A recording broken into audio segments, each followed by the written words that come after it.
Pickup Zone Number 8. They called it OGP, Online Grocery Pickup. But to Anya, the late shift felt like tending a lighthouse after the ships forgot the shore. The blue vest slumped on a hook behind the receiving door, the one she wore still warm from day hands. Fluorescent lights hummed in the rafters like a contained storm. Beyond bakery and coolers, the far bay opened into a staging area of plastic totes labeled cold, ambient, frozen. Mop water, Freon breath, the sleepy carousel of the PA, customer assistance to fabrics, lapsing into a hush that made you listen for the next breath. On nights like this, she loved the order of it. Pull sheet, scan UPC. The little zebra handheld chirping in praise when a substitution pleased the algorithm. Lists that could be completed. A life that clicked from tile to tile.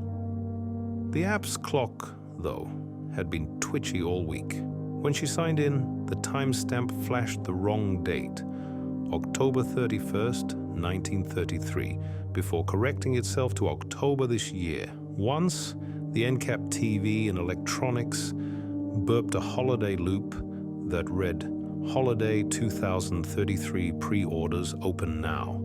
A glitch, surely. The wall calendar in the break room hung on October with 3 days missing, torn along a jagged breath. Earl said, a pallet.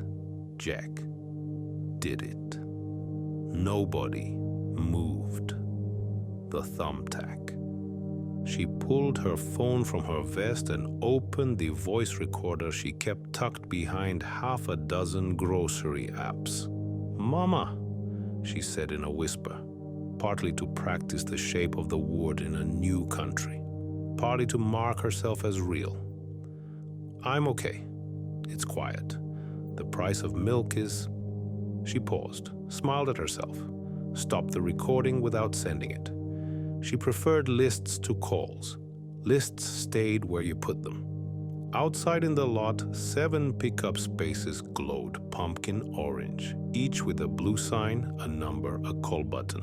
7 moons for the morning to make ordinary. Slot 1 had the best light. Slot 7 sulked near the garden center, always colder. Past slot 7, there was nothing but the service road that slipped along the building to the docks and the old trees, and a row of houses gone shabby with time. People said one of those had belonged to the Dana family, the ones who set a Sunday table and then didn't come back to eat. The porch light, they said, burned a week after the police left because no one knew which switch fed it. That night, the orders started strange. At 10:12 p.m., her Zebra buzzed with an express. Those were usually formula or painkillers, panic in 3 taps. This one listed 3 things. Toddler cup, blue with whales. Pack of 12 white candles, unscented. Battery radio, AM/FM, analog dial. Anya frowned. The radio was an old model clearanced months ago. Yet the location tag said aisle Y15, bay 3. She rolled her cart there.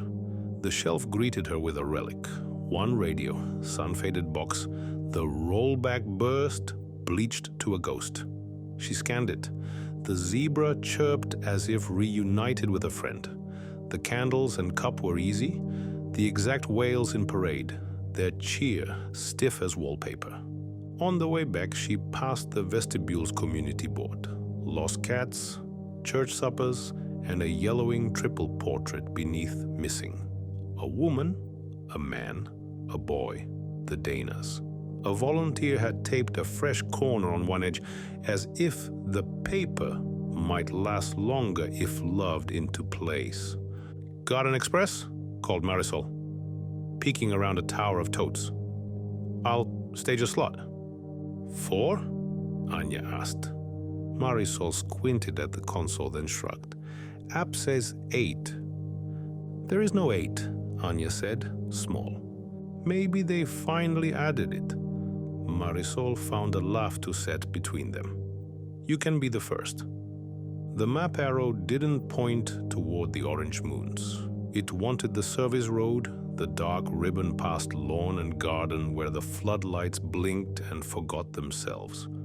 Anya pushed out the side door. The air was iron cold. The freight line sang far off, squeal and clack, and the feeling of a thing getting where it said it would. She followed the arrow, past the wire walls with their ghosts of plastic pools, past a cinnamon dumpster, sweet even now, past receiving, where Earl smoked when the dock plates slept. The big oaks took over, their leaves telling and retelling what the wind had said. Then the house, porch slumped, window taped, the address plaque long stolen. Pickup zone number 8 was the strip of curb directly before the steps. Her app chimed. You have arrived. If you weren't looking, you'd miss the sign. Square aluminum, the exact Walmart font, the starburst flower. 8, screwed to the post with care. She put the tote on the bottom step. Order for Dana, she said, because that was the name on the confirmation. Her breath ghosted. Behind the taped dark window, a room held its inhale. The porch light coughed, flared, steadied. The radio in its cardboard cradle clicked on. Static climbed towards speech. She set it on the rail. The red eye of the analog dial stuttered between stations until it caught a woman's hum. A voice under a blanket at the end of a day. Not words, a cadence the body knows anyway. Her zebra vibrated. Delivered. Slot 8, a green check, bloom delicate as frost. Beneath it, thank you. Back in the store, she called it a glitch so it would stay small. She pulled the next orders. The app thumbed her like a patient pulse. At 11:36, another express slammed into the board. This time, a memory nested as groceries. Paper plates, a jar of dill pickles, a bottle of ginger ale, glass, a box of cornbread mix, 2 woven green placemats, flour, oil, a bag of oranges, a 5x7 frame, a snow globe they hadn't stocked since last year. Hers was the last, sulking behind novelty candles. The ETA field jittered, ASAP yesterday, then settled on now. She loaded everything. As she passed electronics, the big screens hiccuped Holiday 2033, then blinked back to sports. The PA clicked, then her own voice washed the ceiling. Thank you for waiting. She froze. Of course it wasn't her, she thought. The store used the same phrases. Still, she recorded a second memo on impulse, a whisper tucked into her phone like a folded picture. Mama, today the clock was wrong again. I'm okay. I miss hearing your radio in the kitchen. Slot 8 waited down the throat of the service road. The porch light already burned steady. Through the plastic, the window held a warm circle like someone had set down the sun to save their place. The radio on the rail had tuned itself. The static cracked into a waltz. 3 steps, 3 faces, perhaps, remembering the shapes. Anya set the bags down. Something moved the curtain from the other side, not wind. Hello? She said. The word folded under the porch roof and came back heavier. From within, faint and precise, came the squeak, squeak, squeak of a stubborn wheel. Tile under cart, a store where there was no store. The zebra chimed. Delivered. Slot 8, then, sorry about the wait. The message field glimmered like a shallow lake. Is somebody... She didn't finish. The radio changed stations without moving. Her phone in her vest pocket buzzed and impossibly played back her own unsent memo in a whisper, not from her speaker, but from the radio on the rail. Mama, today the clock was wrong again. I'm okay. I miss hearing your radio in the kitchen. Her eyes filled in a rush that embarrassed her. She wiped at them as if she could tidy grief like an aisle. At 1:31 a.m., with the store falling into its heavy drift, freight on break, bakery portioning tomorrow, receiving turned to hush. Her zebra sang a tone she'd never heard. The screen unfurled, a single order tile like a letter deciding to be opened. Order number WAL 2033-10-31-0008. Pickup slot 8. Name Anya L. Items 1. Cremation urn, marble white, engraving. We kept a place. Payment. Voice on file. Her first thought was ridiculous. We don't sell that. The second was a picture. Her mother at the old apartment window, watching a street she renamed River to survive it. The third was bone simple. She had always paid with voice. Thank you for waiting. No substitutions. Have a good night. Little coins into the dark. The app offered no cancel, only mark delivered, pulsing like breath. Outside, somewhere in the house, a chair was moved. Someone set a table for one more. The door opened. It didn't moan like dead wood. It swung like a door that had learned a family's hand. Warmth breathed out. Cornbread and lemon cleaner and the alchemy of hot sugar. A woman's voice, clear now, not radio, spoke from the hall. Anya? It said her name with the mouth that raised her, the vowels softened by a country the app could not know. Her foot found the first step.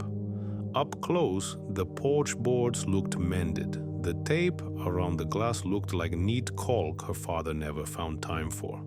She stood there with every exit open and already chosen. Why me? She asked the warm light. Because you came when we called, the woman said. Because someone always brings what's needed. Because you keep lists. Behind the woman stood a man with a dish and a boy in socks, World Cup in hand. The radio on the entry table was the one she'd scanned, humming a station full of summer birds. On a side table, the 5x7 frame waited empty for a face. On the kitchen tile, something turned, squeak, squeak, squeak, like a wheel deciding to go straight. Anya looked down at the zebra. Mark delivered pulsed. Payment. Voice on file.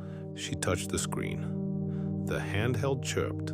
A thermal slip of paper warmed her palm with a receipt no printer owned. Delivered. Anya L. October 31st, 2033, 1:38. Slot 8. Note. We kept a place. The porch light inhaled and steadied as if drawing from a grid older than wires. Come in, said the woman, eyes shining with the everyday ache of finally. We set a place. Anya stepped over the threshold. The first breath inside tasted like flour and a song your body half remembers. The hallway walls showed their history honestly. Thumbtack kisses, smears at kid height, a pencil line marking a birthday, the date written twice, the second in a hand that meant to fix time with attention. The boy claimed his chair with solemn joy, whale cup tapping like a metronome. The man set down the dish the way people set down a loved name. Careful, scented. The 2 green placemats lay unrolled like little fields. "Sit," the woman said, apology tucked in her smile for having been away too long. Anya sat. Her fingers found the mat's weave. Her zebra rattled in her vest like a small heart. She placed it on the table between mats, a 3rd plate. "Would you like to save this address?" the app asked. Her throat tightened. She opened her mouth to answer and found nothing, no sound. The shape of yes formed. The air stayed still. She tried again, a laugh, a word. Her voice did not come. It had already gone where she had spent it. Far away, the store's PA woke in the ceiling of the house. It clicked and filled with her voice, not from her throat but from speakers that had learned her. "Thank you for waiting." The phrase threaded the rooms like a ribbon. On the service road, the floodlight hummed in answer. In the store overnight, a greeter turned her head as Anya's voice, gentle, practiced, floated over empty aisles. "Curbside pickup associate to slot 8. The woman's eyes widened, then softened with understanding like water, finding a familiar rut. "We had to pay too," she said, almost shy. "We set a table and the world asked what it cost. We gave our names to the dark. You gave your voice to the light." The boy raised his cup. "To Anya," he declared, and the ginger ale bit sweet and clean when she sipped. She cried, and it tasted like being alive. She touched yes to save the address. The porch light flared. Across the street, another lamp woke, then another, a row of candles on a cake. The radio flipped stations. Her unsent memo spoke once more, but this time the ending wasn't hers. "Mama, I'm okay," said her own voice through static. Then the sound of another woman answered, older, the shadow of the same vowels. "I hear you." Anya tried to laugh again. The sound that came wasn't sound. It was the PA above the bakery, above lawn and garden, above the empty registers saying in her voice and not in her voice, "We appreciate your patience." She looked at the door. The threshold held like a sentence. "We'll keep it," the woman said, nodding at the empty frame. "We keep what we set for. That's how houses remember. That's how streets do." Anya reached for the frame. Her fingers shook. She could not speak. She did not need to. The zebra's blue tile glowed, then settled, then glowed again. Address saved. Morning showed up indifferent and generous. Slot 1 through 7 blinked awake in the parking lot, orange signs, ordinary as fruit. The greeters traded a joke and rolled a cart of returns into guest services. In OGP, Marisol frowned at a stubborn express she couldn't clear, scrubbed it from the board and found it again, ghosted at the bottom with a date she didn't like to read twice. October 31st, 2033. By noon, Asset Protection sifted through the previous night's motion clips and found a still they did not call the cops about. A clean aluminum square, reading 8 on a post that no camera had captured the day before. Earl, smoking by the dumpsters, watched a domestic light push a thumbprint of gold against the trees where the service road bent. He watched it until it felt like remembering, and then told no one.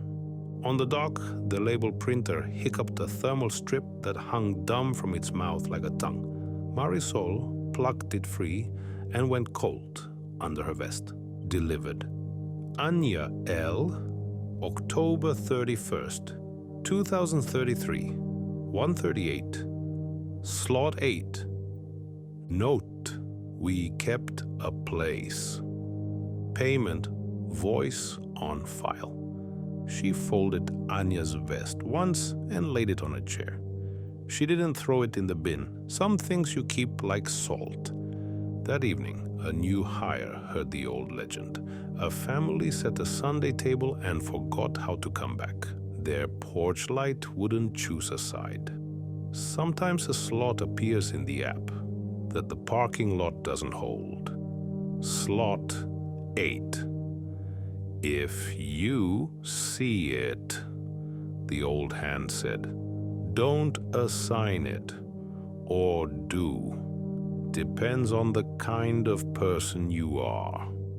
If you park after midnight beyond the garden center and turn off your engine, you can hear, faint as a coin on tile, the squeak, squeak, squeak of a wheel asking for oil. If you stand by seasonal long enough, the store seems to grow a window onto a different street. A porch with a new mat, a radio on the rail, a square sign that matches Walmart's font, too perfectly to be real. The PA will click with no one on the mic, and a woman's voice will wash the aisles with a practiced gentleness. Thank you for waiting. Curbside. Pickup associate to slot 8. The voice is not in the throat of any worker. It lives in the wires now, steady as the hum of the freezers. Sometimes when the intercom sleeps, that voice hums a kitchen song your mother used to play. Every so often, a blue tile appears on a handheld and disappears before a thumb can catch it. Slot 8. Tap it, and your map will draw the service road like a finger remembers a scar. Tap it, and a receipt will arrive for something you did not know you were buying. Tap it and see a green check where there should be none delivered. Beneath, a note no one typed. We kept a place. Enjoyed the video? Like, subscribe, ring the bell, and drop a comment. It really helps the channel grow. That's all for now. Thanks for watching and see you soon.